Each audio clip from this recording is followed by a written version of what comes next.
Soccer Nation, welcome to Soccer Queen USA. The lowest-ranked team at this entire World Cup just refused to lose. Not once, twice.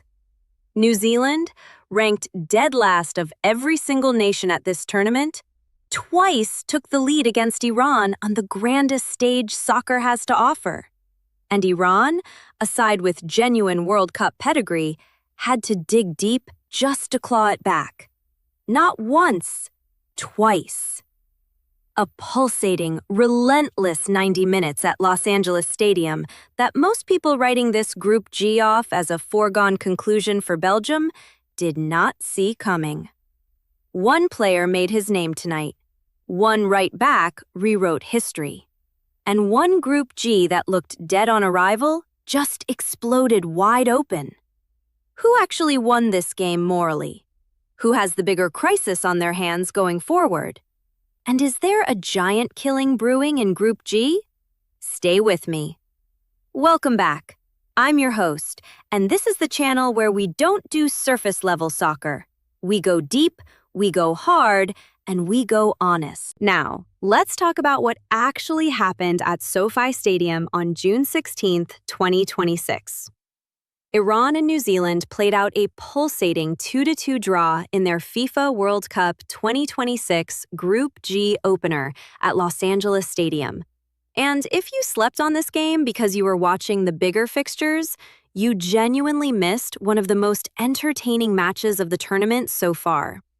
New Zealand twice went ahead through tricky Motherwell forward Elijah Just, with Chris Wood the provider on both occasions. Rezaeian scored Iran's first equaliser, then teed up Mohammad Mohebbi for their second. But Ardashir Galanoi's side could not find a winner against the lowest-ranked team at the tournament. Let that sink in.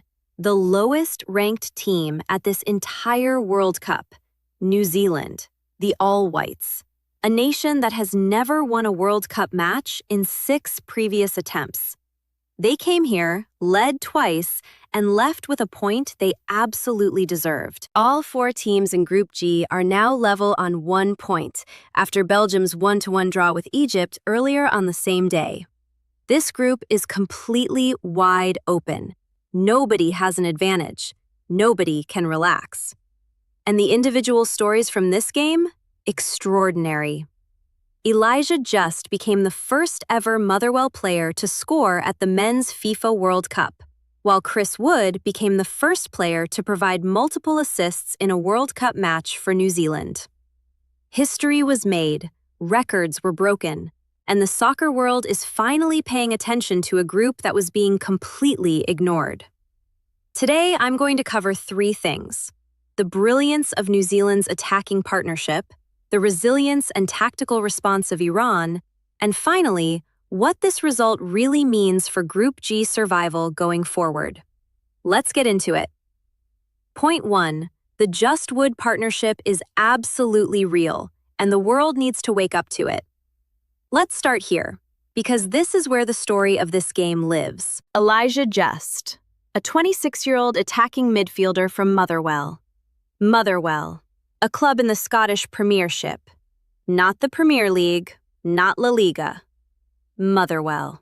And tonight he became the first player from that club to ever score at a men's FIFA World Cup. Not just score twice. A brace. On the biggest stage in soccer. But here's what the highlights won't tell you. It wasn't luck. It wasn't chaos. It was quality. New Zealand struck first through Elijah Just, who finished off a slick move involving Chris Wood in the 7th minute. 7th minute. Iran barely had time to settle. And the move? Crisp, purposeful, technically precise. This wasn't a scrambled goal from a set piece or a fortunate deflection. This was a team that knew exactly what they were doing. Then in the second half, a beautiful play between Chris Wood and Just led to New Zealand's second goal of the game. Just scored his brace and gave New Zealand the lead again. Same combination, different half. Iran couldn't solve it. And here's the thing most people miss. Chris Wood didn't score tonight, but he was arguably the most important player on the pitch. Wood registered 2 assists, becoming the first player to provide multiple assists in a FIFA World Cup match for New Zealand. His hold-up play, his physicality, his soccer intelligence, it created the space for Just to operate. This is a genuine partnership, not a one-off, not a fluke. Just scored a brace and was a constant headache for the Iranian defense, being fouled 3 times throughout the match. 3 fouls. That tells you everything. When defenders are repeatedly fouling you, it means they have no clean answer to what you're doing. Now, the mainstream narrative coming into this tournament was that New Zealand were here to make up the numbers. That Group G was really about Belgium, Iran, and Egypt fighting for the top 2 spots. That the all-whites were passengers. I said that was lazy analysis before the tournament. Tonight proved it. Just had a sensational breakthrough season with Motherwell in the Scottish Premiership in 2025-26, scoring 7 goals and providing 8 assists, with BBC pundit Chris Sutton describing them as playing the best soccer in the UK. This wasn't a surprise to anyone paying attention to Scottish soccer. The quality was always there. The World Cup stage just finally showed it to the world. Hooligan Soccer New Zealand came here with a clear identity, a clear system, and a clear partnership. And that partnership nearly won them a famous victory. Point 2. Iran's resilience is real, but their defensive fragility is a serious problem. Now let's flip it, because Iran's story tonight is complicated, and it deserves proper examination. On one hand, incredible character. Iran overcame 2 deficits, getting the tying goal from Mohammad Mohebbi in the 64th minute. Twice behind, twice they came back. Against a fired-up opponent in front of a raucous crowd at a World Cup. That takes mental strength. Full credit. Ramin Rezaeian became the first player to provide a goal and an assist in a single World Cup game for Iran. That is a stunning individual performance. The right back was Iran's most decisive attacking force on the night, scored the first equaliser, set up the second, in a World Cup game. That is elite-level contribution from a position you never expect it from. But here's where I challenge the comfortable Iranian narrative tonight. You are ranked 20th in the world by FIFA. New Zealand are ranked 85th. They are the lowest-ranked team at this tournament. And you let them score twice. You let the same combination, Wood to Just, hurt you in the exact same way, in the exact same channel, in the second half after it already burned you in the first. That is a coaching failure. That is an adjustment that wasn't made. Iran poured forward in front of very vocal support in LA and showed genuine attacking intent. But the defensive structure was too open, too generous, too easily exploited by a team with clear tactical clarity. Iran's attack has flair. Their heart is undeniable. But if Belgium and Egypt watch this tape, and they absolutely will, they now know exactly how to hurt Team Melli. The resilience is admirable. The defensive fragility is a warning sign they cannot afford to ignore. Point 3. Group G is now the most dangerous group at this entire world can't look away World Cup. Let's zoom out, because what happened in Group G on June 15, 2026 is bigger than just one match. Earlier in the day, Belgium drew 1-1 with Egypt. Then Iran drew 2-2 with New Zealand. All 4 teams, 1 point each. 0 separation. Nobody ahead, nobody behind. Do you understand how rare that is? At a World Cup? With this group of nations? This is not Group E with 4 minnows scrapping for scraps. Belgium are a genuine soccer powerhouse. Iran have 4 consecutive World Cup appearances. Egypt are African heavyweights. And New Zealand just showed the entire planet they belong at this table. Every single remaining game in Group G is now a final. Think about what's coming. Iran face Belgium next. That is not a comfortable fixture for Galenaway's side, not after tonight's defensive display. Belgium will have watched that tape. They will know exactly where the gaps are. They will target those same channels that Just and Wood exploited so ruthlessly. And New Zealand face Egypt. A result there, even a draw, and suddenly the All-Whites are in genuine conversation about qualification. A win? And we are talking about one of the most extraordinary stories in World Cup history. A nation that has never won a World Cup match in 6 previous attempts, potentially sitting at the top of a group. Here's the thing most people miss about this Group G situation. The expanded 48-team World Cup format means 3 teams qualify from each group. 3. So technically, even with a draw tonight, both Iran and New Zealand are still very much alive. The pressure on both sides to collapse is significantly reduced. But that also means Belgium and Egypt, both on 1 point, cannot afford a slip-up either. Every team in this group is fighting. Every team in this group has a route through. And every remaining match will be played at maximum intensity because nobody can afford to be the team that blinks first. Group G just became must-watch television, and I'm here for every single second of it. The hot take. Right, here it is. My verdict.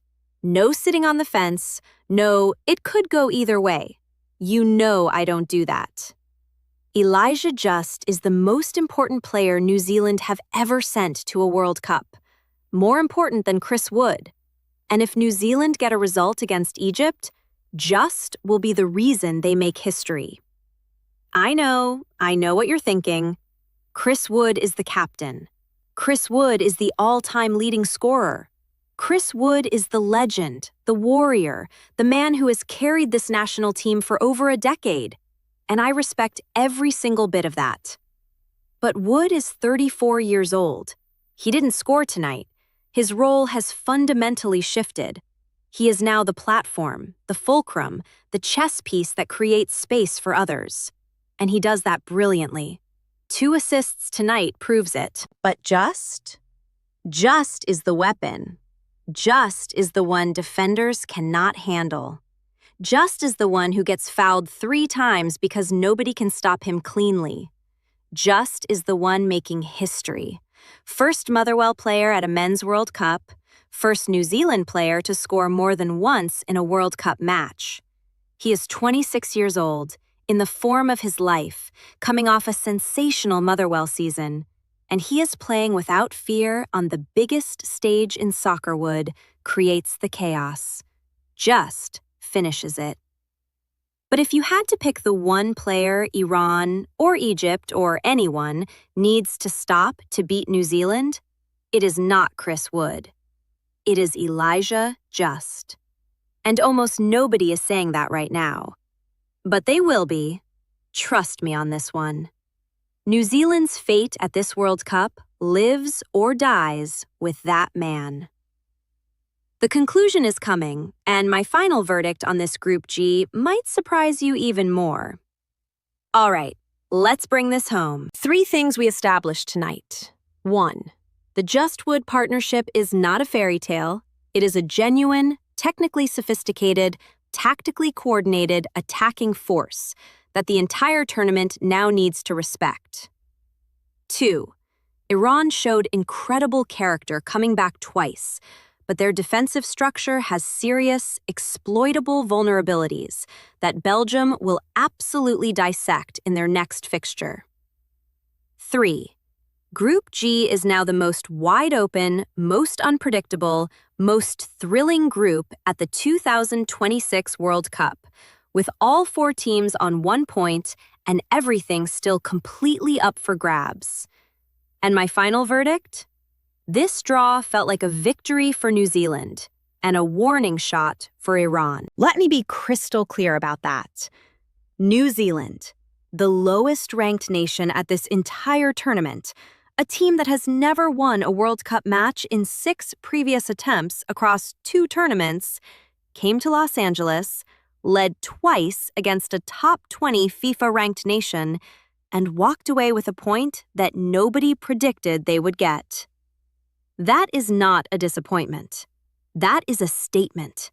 That is a team announcing to the world that they are not passengers.